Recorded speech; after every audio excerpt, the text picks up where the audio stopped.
பல கனவுகளை சுமந்து சென்னைக்கு வரக்கூடிய நிறையா பேர் வாழ்க்கையில் கிராமங்களில் சொந்த ஊரில் பல அவமானங்களை தாண்டி தான் இன்றைக்கி சென்னைக்கு சொந்த மண்ணை விட்டுட்டு இன்றைக்கி இங்கே சென்னைக்கு வந்து குடியேற வராங்க. சென்னை எல்லோருக்கும் கை கொடுத்ததா, கை கொடுக்குமா அப்படின்னு நம்ம வந்து பார்த்தோம் அப்படின்னா, சென்னையை நம்பினவங்க கைவிடப்பட மாட்டாங்க. கடைசி வரைக்கும் அதை நம்பி அதை சென்னையை நேசித்து உண்மையாக இருக்கக்கூடியவங்களுக்கு சென்னையில் பல அடுக்குமாடி சொந்தக்காரங்களாக ஆகுறாங்க.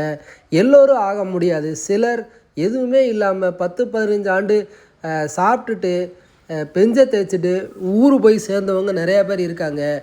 உழைக்கணும் உழைக்கணும் அப்படிங்கிற ஆர்வம் இருக்கணும் அப்படின்னு இருக்கவங்களுக்கு மட்டும்தான் சென்னை செட் ஆகுமே ஒழிய, மீதி உள்ள நிறையா பேர் எனக்கு வாழ்க்கையில் இவ்வளோ அவமானங்களை நான் சந்திச்சிட்டேன் அப்படின்னு பழைய நினைவுகளை அசை போட்டு இருக்கவங்க வாழ்க்கையில் மேலே வர முடியாது. யார் தான் இங்கே அவமானத்தை சந்திக்காமல் மேலே வந்திருக்காங்க? எல்லோரும் அவமானம், சிக்கல், பிரச்சனை இதெல்லாம் தாண்டி தான் மேலே வந்திருக்காங்க.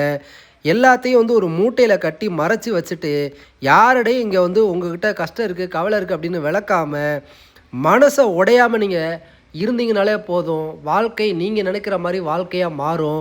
இங்கே நிறையா பேர் வந்து அவமானங்களை பெருசாக பேசி பேசி பேசி பேசியே வந்து சிரித்த முகம் இல்லாமல் இன்றைக்கி வந்து ஒரு சோகமான முகத்திலேயே வந்து இன்றைக்கி தாடி வச்சு நிறையா இளைஞர்கள் முகத்தில் இருக்க அந்த சந்தோஷத்தை மறைக்கிறாங்க.